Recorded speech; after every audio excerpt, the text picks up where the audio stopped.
What's going on, everyone? My name's Eric, and today on the channel we're going to be doing a deep dive on my 2012 Fender USA Jim Root Stratocaster here. If you haven't seen the unboxing and welcoming this guitar back to the collection video, go check that out after you watch this video. It is linked on my channel. For a quick story on this guitar, I bought this guitar like years ago and then, did a lot of writing and recording and gigging with this guitar. Then unfortunately and foolishly, I honestly just sold the guitar because it wasn't really getting a lot of use. Then I worked on this guitar because I sold it to a friend. And then I realized, I think I want this guitar back, and lo and behold, brought this guitar back. I'm really happy that this guitar is now back in the fold because pretty well all of these Jim Root signature guitars are just fantastic workhorse guitars. So now with all that being said, and keeping in the theme with this channel and what I do with guitars on this channel here, I decided to write an original song to kind of showcase what this guitar can do and how it sounds in a full demo mix. So without further ado, here is the Jim Root Stratocaster in a full demo mix.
And that was the Fender Jim Root Stratocaster guitar in a full demo mix with a real simple signal chain. Guitar went straight into my interface and went into Omega binaural DSP, and that is it. No post-processing or anything crazy like that. And before we get to the rest of the video, it goes without saying that this guitar was strung up with strings from today's sponsor, the String Source. And if you haven't heard of the String Source guitar strings, I've talked about them many times on my channel, but essentially they are packaged as balanced tension string sets. And if you're new to balanced strings, essentially what that means is that every string on the guitar, from the very first string to the last string on your guitar, is going to be pulling the same amount of tension between every string, and every set of strings from the String Source are optimized for certain guitar tunings based on the packs that you buy. If you want to learn more about String Source guitar strings and balanced tension guitar strings, click the link below, and if you want to try a set of those String Source guitar strings, make sure you use my discount code MRTNTSS at the checkout for a bit of a discount on your next order with the String Source. So now let's learn a little bit more about the Fender Jim Root Signature Stratocaster guitar here. This guitar in particular is made in 2012, so it's one of the earlier productions productions. The entire Jim Root Stratocaster line was started production in 2010 and is still being produced to this day. There's a couple different variations of the guitar. As you can see here, this one that is all essentially blacked out and looking extremely metal, and there's another version that I'm going to show on screen, which is a little bit more brighter in terms of colors. It was all white and had a maple fingerboard, and it seems like that guitar is kind of the white whale for a lot of the Jim Root fans, since that guitar was only made for a short amount of time, and it seems like those guitars are still commanding a decent price on the used market because you really can't get those guitars, and they really don't show up used by comparison to either these guitars brand new or used. And just by looking at the guitar, this is not your dad or your grandfather's Fender Stratocaster, although it does borrow a lot of those traditional design elements from the Fender Stratocaster, and it takes them up several notches with a lot of modern appointments, which we're going to be talking about later on in the video here. And just by doing a quick look on this guitar, it is purpose-built for rock and metal, and obviously because Jim Root is a guitar player of Slipknot, and he uses these guitars as well as the other Jim Root signature guitars in his day-to-day work with Slipknot. And yeah, as I could say, this is a fantastic workhorse guitar, and it does a lot of great sounds outside of just the Slipknot sound as well, which you're going to hear later on in the video. And even though this is a signature guitar, it's not plastered with like Slipknot or Jim Root or like the number 4 or anything all over the guitar. The only part that really gives it away that it's a signature guitar is Jim Root's signature on the back of the headstock there. Otherwise, you can kind of use this in any sort of rock and metal band, and it's just going to be like a sweet guitar. I mean, obviously I have my Dimebag guitars, and those are very purpose-built, and especially with the paint jobs and the aesthetics of those guitars, and those are going to be used in very specific contexts, whereas this guitar here can be used in a lot of different contexts outside anything associated with Slipknot or even Jim Root himself. So now let's talk about the specs of the Fender Jim Root Signature Stratocaster here. We're going to start with the body here. We got a mahogany body, which is very different than the traditional Fender Stratocaster wood choice. Those traditional Fender Strats are usually made of either alder or ash, whereas this one is made of mahogany, which is kind of similar to a Gibson Les Paul. And I'm pretty sure Jim has gone on record to say that he chose mahogany for this because a lot of his favorite guitars in the studios were old Gibson Les Pauls, and they just had a really unique sound, and they just sounded really good in a mix. Didn't really need a lot of extra work to really get them going for that traditional metal sound that Slipknot is after. And honestly, it just works really well with this guitar, and it's kind of nice to have that different kind of flavor in a traditional shape like the Stratocaster as well. Staying on the body, we now have a string-through hardtail bridge. We don't have a Fender tremolo or anything like that, and this is just what works for Jim. I see a lot of people online, they switch this out to like a hip shot bridge because maybe they prefer how that feels or that sounds. But honestly, if Jim Root is playing these guitars on stage and he hasn't changed the bridge in all this time since the initial guitars were first released, and I think it says a lot about the bridge choice, and that if it can work for a professional musician, it can definitely work for someone like you and I. We also have one volume knob and no tone knobs because when you're playing rock and metal, you generally don't need the tone knob for the most part. We then have a 3-way switch, which is then connected to 2 humbucker pickups, very different from a traditional Fender Strat, which usually has 3 single coils or a humbucker and 2 single coils as well. Again, this guitar is purpose-built for metal, and this guitar actually came stock with the EMG 81 and 60, which was Jim's go-to set of pickups before he actually released his signature set of pickups with EMG. I actually modded this guitar. I do have a set of Seymour Duncan blackouts in this guitar, and the only reason I changed those pickups is because I didn't really like how EMGs responded when I played the guitar and really how they worked with my signal chain at the time. Although I've kind of come full circle and I've really started to like the EMG sound, so maybe I will throw some EMG pickups in this guitar as well, or even I'll try Jim's new signature EMG pickups in this guitar since those are purpose-built right for him. Moving up to the neck on this guitar, we got an ebony fingerboard with no inlays, and this is a very different design from your traditional Fender Stratocaster. If we are considering tone wood, ebony is a very snappy tone wood, and again, works really great for drop tunings, which Jim primarily plays in with his time in Slipknot. Maple neck with the skunk stripe, very traditional Fender design here. We have no inlays on the fingerboard, so that might be a bit of a learning curve to some of you, although there is side dots on the guitar, which I'll try and get a close-up of as so you can see it. So even if you are playing this guitar, there are side dots to keep you guided along the way. We do have a 25.5-inch scale length, just like on all Fender guitars for the most part, and then we have 22 jumbo nickel frets on this guitar here. And I guess that's a little bit of a complaint that I have with this guitar so far, given the price point that it retails at, which we'll talk about later on in the video. There's a lot of other guitars that are close to this price point or maybe a little bit more affordable, and they do have stainless steel frets. So I think it would be great if Fender maybe used some stainless steel frets to keep this guitar a little bit more competitive in the guitar market. Although this is a signature guitar at the end of the day, and if nickel frets work for Jim Root, then it should be good for the majority of us. I've really had no issues with the frets, especially with them wearing fast or anything like that. Moving up to the headstock, which might be one of my favorite parts of the guitar, we got the giant 70s Fender headstock, which is something I honestly love. It just looks so good, and especially with like the curved Fender writing and everything like that, like it's just so good. Got locking tuners on here. They're Fender locking tuners. They do the job well. There's a little bit of an issue with these older Jim Root models. the lowest E string here really didn't account for anything bigger than maybe a 56. I used to run a 62 in here, and I did have to drill this out just to actually fit the 62. Although I believe Fender has ratified that issue, and now you can actually put some bigger strings in these Fender proprietary locking tuners. And again, look at that. Black hardware on that maple headstock and the neck, it just looks so good. There's something about that that just really looks pleasing to my eye. One more thing about the neck of this guitar, this has a compound fretboard radius, so we start around at 12 degrees up at the lower frets here by the nut, and then it flattens up to around 16 degrees. So what that means is essentially chording and those actual cowboy chord shapes is much easier and much more comfy down here, and soloing and lead playing is much more easy, especially as you're moving up because the neck is a little bit flatter. And then you can actually set the action of this guitar lower to make soloing much easier for you when you're playing higher on the fingerboard. Really cool modern approaches on this guitar to actually make it perform as a modern guitar. Flipping the guitar over, we then have the upper access heel. This is to make soloing a little bit easier for you, especially for how big this neck heel is on this guitar. This is not like your Ibanez AANJ neck heel or like a Jackson or anything like that. Again, this is a traditional Fender Stratocaster body at the end of the day, but Fender has made some design choices to make these upper fret access points a little bit easier for you, especially because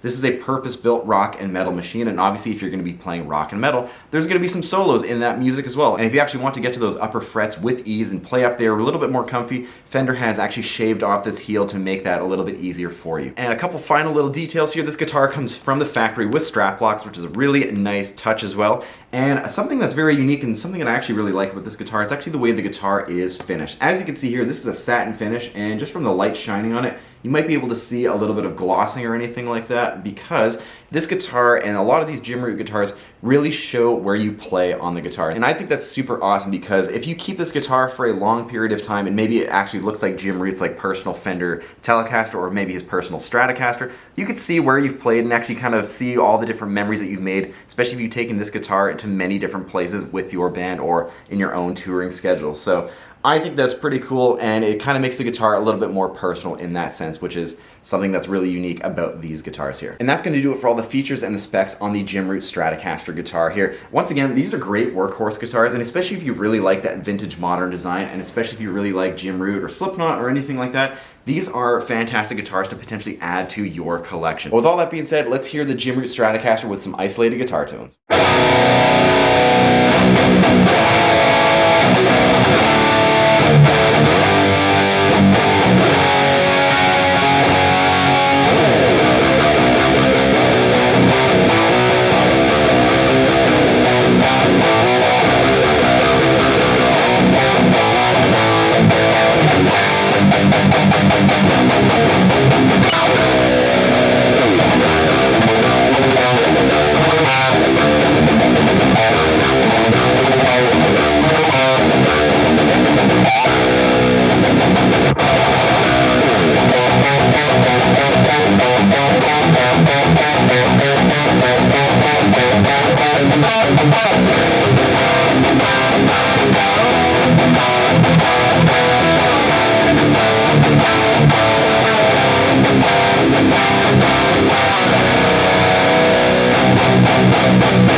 Goes without saying that I do really like this guitar, especially when I bought it years ago. I was really jonesed about actually getting this guitar into the collection, and then unfortunately I sold it, but then I bought it back. So if that doesn't tell you that I like the guitar, then I'm really not sure what will tell you. The specs on this guitar are pretty awesome. The guitar feels really great and tracks really, really great. But keeping that in mind, anything that you would expect from a USA Fender kind of applies here. This is a really fantastic guitar. It's very well built as well. This guitar is a very solid guitar. There's no real issues with this guitar at all. One thing I want to mention about the guitar is that I haven't had to do a lot of maintenance on the guitar, which is really astounding, especially because there's other guitars where it seems like I'm adjusting the neck almost every month of the guitar. I kind of let this guitar sit in some ways, and I pick it up and it's just in tune and it's ready to go, and there's no issues with this guitar at all. I play this guitar in a lot of different climates and a lot of different genres, and it just kind of works. Now, keeping that genre piece in mind, this guitar is very purpose-built. I'm playing a lot of rock and metal, and it works for this guitar. So if you're considering this guitar, and maybe if you are the rock and metal player and you love this vintage modern design, this might be the guitar for you. Although if you're looking for something that maybe has a few more tonal options, maybe single coil options, or maybe something that actually has stainless steel frets,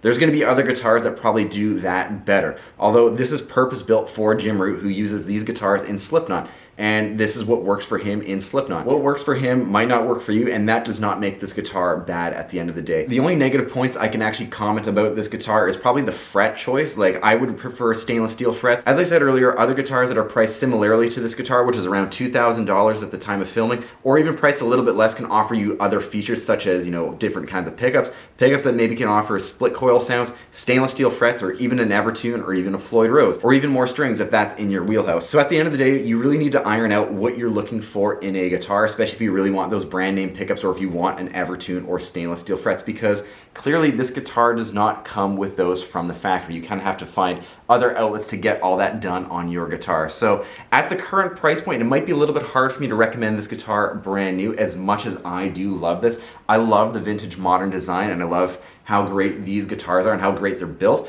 Although if you can find one of these on the used market for a decent price, and if you're really looking for a purpose-built rock and metal machine that's just easy to live with and doesn't really require you to do a lot of it in terms of maintenance, this is a really good guitar to get. These are built for the stage and the stadium and even the studio, and I've played this guitar on all three of those settings, and honestly, this guitar just doesn't let me down, which is honestly why I got this guitar back at the end of the day. It's a great workhorse, and it's great for so many different contexts, and yeah, at the end of the day, really happy to have this guitar back. So if you're considering buying this guitar, consider what you're really looking for in a guitar. And if you are a really big fan of Jim Root and Slipknot, and if you want this guitar particularly, go ahead and buy it. But if you're looking for other features that don't come on this guitar, like as I said earlier, you might have to find a different guitar, but definitely keep this in mind if you find one on the used market, because they are absolutely killer guitars. And with all that being said, that is going to do it for today's video on the Jim Root Stratocaster guitar. Let me know your thoughts and opinions on the Jim Root Stratocaster, or just the Jim Root line from Fender, or even Charvel, in the comments below. I would love to hear what you all have to say about these guitars in particular.